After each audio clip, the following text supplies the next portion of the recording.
When the technology is introduced into a natural or unprepared environment, it has a startlingly different effect, doesn't it, from its intrusion into a highly technologized environment.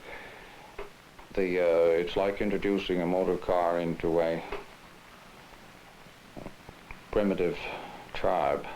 The North American Indians were not impressed by motor cars. They were fascinated by bicycles because the bicycle seemed to them a tremendous achievement. It was against nature, the fact that you could balance aeronautically, as it were, on two wheels, whereas four wheels on the ground meant nothing to them. But in terms of the extension of classroom or other prepared conditions into an area where there are no classrooms and no teaching and so on, it's incredible to imagine the effect it might have. It's like bypassing ages of technology, isn't it? It's like introducing a book into a pre-literate area, or introducing classrooms into areas where there had previously been no form of formal instruction at all. みんなで物置を改造して作ったテレビ室。ここでは子供たちと仲良しの先生が2人も3人も増えた。テレビの先生だ。でもどんな風にして作るのでしょう。そうです。温室で作るんです。ほら、こんなに大きな温室。中は風が入らないようにガラスでちゃんとしてありますから、とっても暖かなんです。これ何だと思いますか？これはキュウリです。夏食べるキュウリが今頃できるんです。他にもほらトマトもありますよ。それからこれは何でしょうね。かぼちゃです。大きなかぼちゃですね。こんなにたくさんあります。それからこれは大根。でもね、これは温室でできたんじゃない。You have the strange hybridizing and conflict of cultures. A tribal, an ancient tribal world suddenly deeply involved in the latest Western technologies. It's a situation that we live with our own children in a way in the Western world. And they go through these stages of accustomation to our own technologies at a furious clip.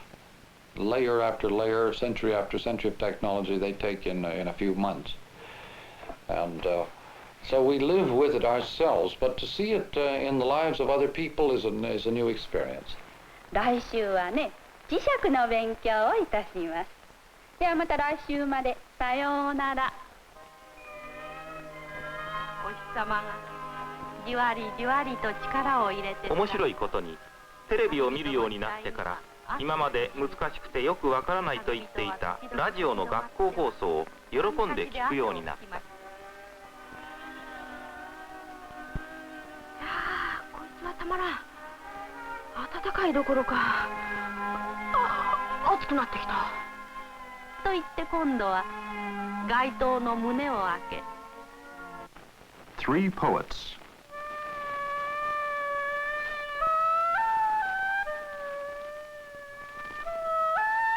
Today, the poetry of Irving Layton. I tell you, William, there isn't a ghost of a chance people will be changed by poems. Book club editors wish to believe otherwise. Commencement day orators and commissars. But we poets know the facts of the case. People will remain stupid and deceitful. Their hearts will pump malice and villainy into their bloodstream forever.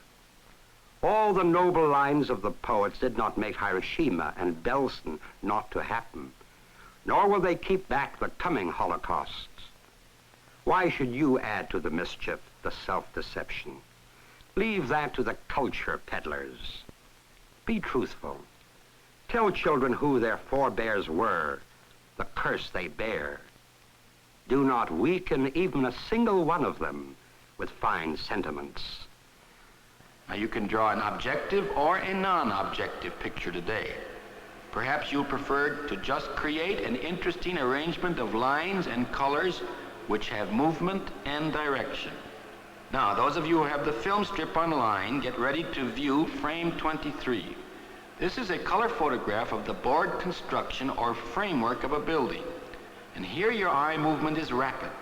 There is nothing restful about the way your eye is almost jerked from one angular line to another. Go on now to frame 24. This is a ceramic bowl designed by William Kagi of Sweden. It is a large bowl and a heavy one. Now here is one thing important in the design of all ceramics. They must seem to sit quietly and firmly on the table. Bowls that look as though they might fall or roll off the table give us an uncomfortable feeling. Thus, this beautiful bowl seems to sit very sturdily on the table. Go on now to frame 25. Now, you've been looking at horizontal lines which move your eye slowly around the inside edge of a bowl. Here are vertical lines which sweep your eyes up into the air. These are tall, graceful pine trees in a forest in Finland. The eye movement upward towards the tops of these trees is a dignified, slow movement, and it stops with the lacy pattern at the top of the trees.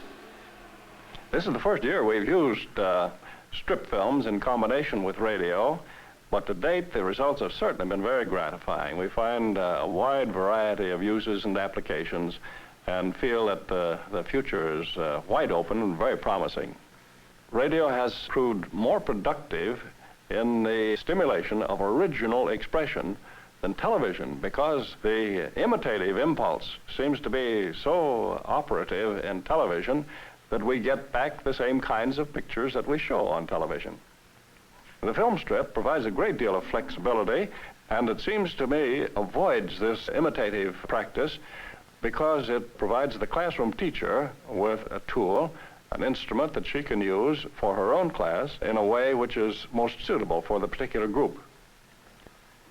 It's fascinating to see how the children responded in their artistic activities to an audio situation. Their work became less pictorial, less merely a matter of copying, less a matter of matching situation with situation, then search for abstract form, for the language of forms. To give the visual form, the non-visual involving appearance is a considerable artistic feat. These kids were beginning to understand that by simply following auditory instructions for visual situations. The translation from one medium into another awakened their sensory life in a completely new way. I was quite surprised. Well, we've had here at Phillips Academy at Andover for a number of years a program whereby all students are expected to have an experience of what we used to call art, but we are tending now to call visual perception. The idea being that so many people, so many citizens are virtually illiterate as far as the eye is concerned, although they may be quite proficient, quite erudite in matters of communication by the accepted academic means. So that from the standpoint of education, we feel it's extremely important to train the perceptiveness through the eye of every citizen. Specifically, this is done not only in terms of drawing or work with 3 dimensions, but also we find that the camera and the photographic medium apart from the camera is of considerable use because it provides a very quick way in which a student can observe and through observing discover relationships which are not so easily come by in terms of drawing alone. I don't want to take up much time introducing this film. It's quite short, but even so the time is more useful when we have seen it and can discuss it afterwards. The point is, however, that you've been working with photograms downstairs and have discovered that the photogram is not quite the same as working with the true camera. It's a different kind of reality. In the same way, what you're about to see by Norman McLuhan, you can relate, if you wish, to the work that you've been doing in the studio drawing or the work that you've been doing down in the darkroom with photography, especially with regard to the photograms that you've been working with, as distinguished from the reality of the true camera. Let's look at the film and we can talk about it later.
For centuries, the only kind of skill or grammar or literacy that was taught was that connected with the reading and writing itself. All the other skills and technologies of the environment were accepted as merely environmental and taken for granted. Today we have, because these things have stepped up in many of their developments, many of their manifestations, we have to understand the language and grammars of many media. And it is rather fantastic, isn't it, when you think of the number of hours that people spend in front of film or television, for them to know nothing about the processes of making these things, or nothing about the means available for themselves to express themselves. So the grammars of media has become, this area has become a new area of stress in education.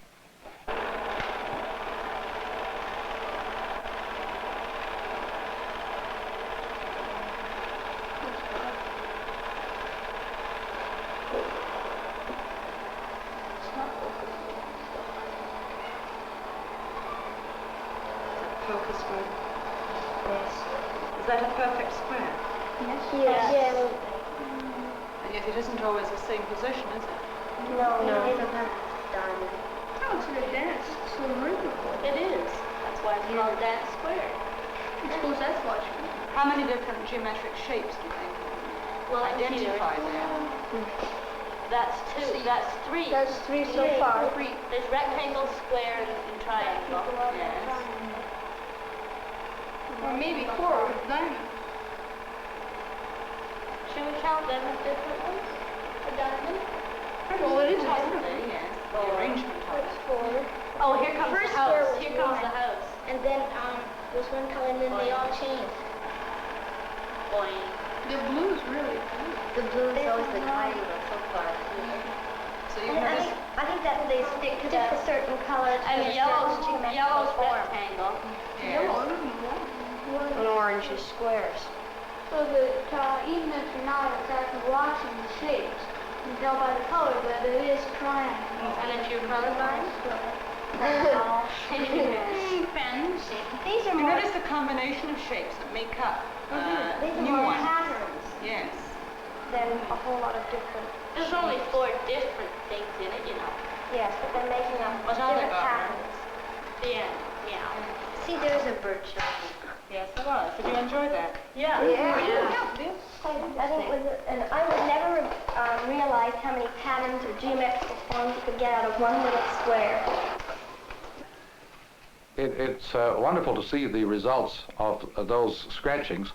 They come out on the screen like Chinese, Japanese art forms. This is a tremendous discovery for the children, obviously, in the potential of a form right in their own hands. Like seeing oneself in print, like writing poems and seeing them published. Somewhat the thrill that the OK Moore children get in seeing themselves learning to read and write by actually publishing themselves as they go, by typing. But the McLuhan world makes a tremendous break with ordinary film in this way, that by painting directly onto the film, you make the audience, as it were, the screen, instead of making the audience the camera eye. And so the child then, by drawing directly onto film, has the sense of mastery over the whole world. It's like a composer writing a melody. He makes a world. The composer making a melody doesn't try to make a world that corresponds to some other world. He just etches or makes with sound a world. McLuhan, when he draws directly onto film, makes a world.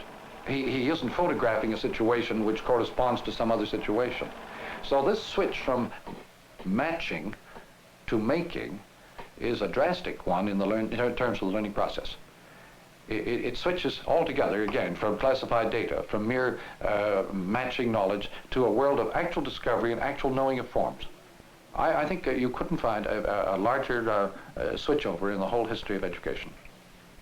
I think that developing new techniques for developing visual literacy, that is a sense of form and texture, a sense of the concreteness of things experienced in a sensitive way, is one of the most essential parts of anyone's education, for which at present very little has been done except at a few experimental centers.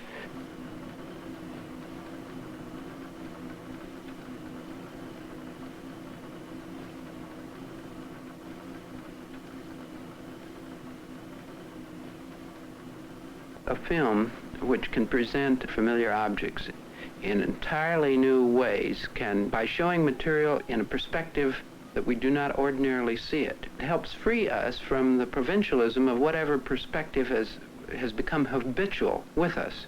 It isn't only a matter of being presented with interesting perceptual effects, but it's also a matter of putting the learner in the position of creating new effects himself. And the special importance of photography is not only having professional photographers and artists working together to present new sensory experiences, but to have the learner use photographic equipment and keep a running record, as it were, of his own attempts to shape and form material in interesting, exciting new ways. The film program at the Carpenter Center is made up of two equal parts. One is in animation, which is where we're situated now, obviously. And although this looks like a monstrously complex piece of equipment, it in fact is very simple once the elements of its design are understood. What it permits really is the animation of two-dimensional and three-dimensional objects, and we hope that in a way the stand will coordinate the activities of the center by making it possible for people working in two dimensions or working in three dimensions to put their objects into motion. The other part is not an orthodox film school curriculum. It's an attempt really to introduce people to the idea of film as a way of seeing things around them. And what we do is to work in 8mm in the initial course, and they're given specific assignments each week. They're given a different kind of an assignment, which is meant to introduce them to one facet of the power of film. Let's say slow motion or animated film. One of the things that I want to show you is the work done by a student who is continuing his experiment from last term in a special project in the animation of clay. This is with a simple camera. The idea of them working with cinema is the same as Mirko Bosaldella's ideas upstairs of them working with sculpture. It's to give them a new way of seeing things. It's to give them an opening on their environment, which they didn't have before. The possibility of there being television executives or even television directors is probably not as good as of them becoming poets or bankers when they leave Harvard, actually. But I think that once having taken these kinds of courses where they are given a chance to see in a new way, that they will be more at least visual bankers than they were before. And if they're going to put up a bank building, maybe it's going to be a good-looking bank building instead of a bad-looking one. Presumably, people tend to know least about the things they're most imposed upon by. There seems to be a mechanism of protective inhibition, so that people automatically seal off the areas where experience is maximal. They seem to know least about the areas that they are most involved in experientially. That is why perhaps this world of the Carpenter Center is so exciting to a highly literate and highly retinally and visually oriented population. It's giving them back their other senses through the certain use of the visual sense, through a very tactual and low resolution use of the visual. They suddenly get people involved with their other senses in this world, and they begin to sense what is called plastic form again. Of course, it is a kind of primitivism. It is like a rediscovery of primitive values of the unsophisticated, the unprepared environment, the non-technological world. This kind of thing tends to go along with a great deal of sentimental overvaluation, perhaps, and a great deal of romanticizing of the primitive. This goes along with the kind of glorification of the primitive world of childhood, so on, which is a natural reaction against a highly mechanized environment. Actually, I've always had an interest in showmanship. Movies just happened to come along as my latest interest. And before this, I used to be interested in puppetry, making mostly marionettes and making stages, etc. for them. Later on, I got interested in puppets without strings and started constructing little men. And in order to make them move, I put wire in them so that they'd hold their position. I could be able to animate them. You've got to get, if your camera runs about 16 frames per second, you've got to do 16 of these movements in order to have the scene show 1 second on the screen. So it gets quite tedious after a while.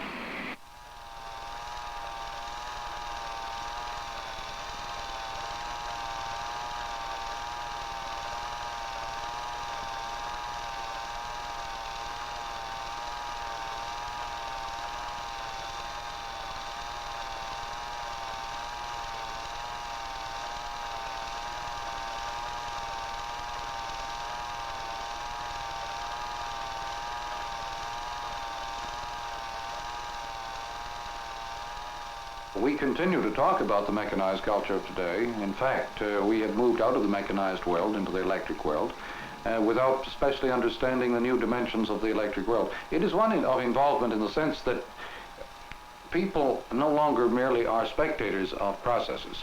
They are very much now involved in processes, and therefore children love to get involved in making their own films and making their own programs. This kind of involvement is very natural to people in an electric world, because an electric world is one of circuits of integral loopings and feedback.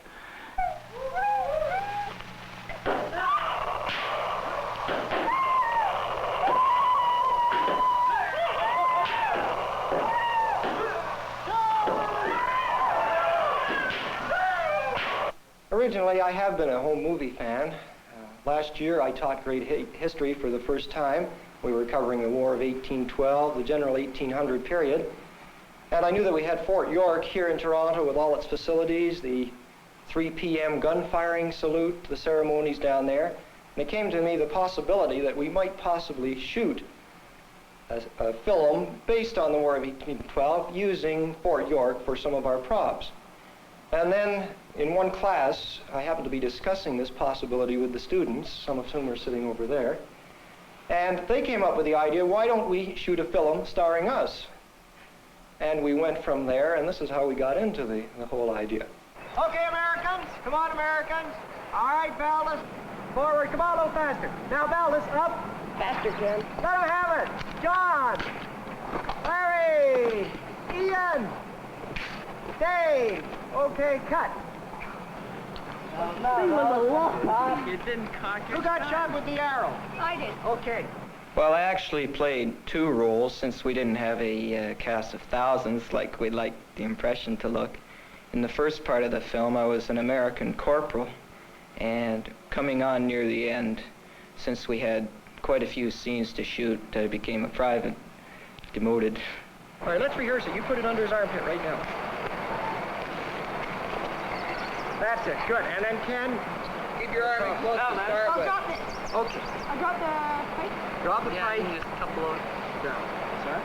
Go. Maybe better he ran in and stuck it on. Wouldn't jazz it in? No, Keep your arm in close to start with. And they've cut it. What? Okay, advance. Keep going. Stop. Arrow, Valdez. No. We were, I like the scalping part and the gory part, but also, most amusing thing that happened to me there is we had poison ivy. Me and my friend Larry Smith, we were the only 2 that had poison ivy since we were the Indians, and we had problems with it all summer. Right? Right. I will go pow and you'll fall. Go different ways. Let's make it really grotesque. And don't smile, Myron. You're vicious. Too much teeth. You look too kind, Myron. All right. Let's go. Come on. Pow! That's it. Crumble. Oh, superb. Very good. Don't smile. You are the happiest looking corpse I have ever seen. I think we had a marvelous day shooting it. I think they learned something. You can never be sure. But I think they did learn something about filmmaking. I think they learned a little bit about the capture of York. And I think it added a bit of excitement to the history class. And this was one purpose for my shooting it, to add something exciting, something a little bit different, perhaps to try to compete with television in the history class. Well, the best way to learn the grammar of any form or the way in which it is laid out is to get involved in using it and making it. Obviously, children engaged in making a film turn to look at films with brand new eyes. There it modulates a UHF transmitter. The child of the future is a rather terrifying thought. It makes even science fiction look rather tame. What is in effect happening is a kind of extension not only of the learning process, but of consciousness itself into the outer environment, so that the child of the future is likely to be able to program consciousness with the same ease with which we have previously programmed curricula. But I can't be terrified by such prospects, really, because these are also extensions of man. They are not ways, they are means of becoming more oneself rather than ways of becoming alienated from oneself. You can't possibly imagine a technology except the most specialist fragmentary type that could possibly alienate man from himself. They amplify our powers, they accelerate our powers, and they enrich the learning process enormously. It is received at Prince Albert after reflection. I think that's it.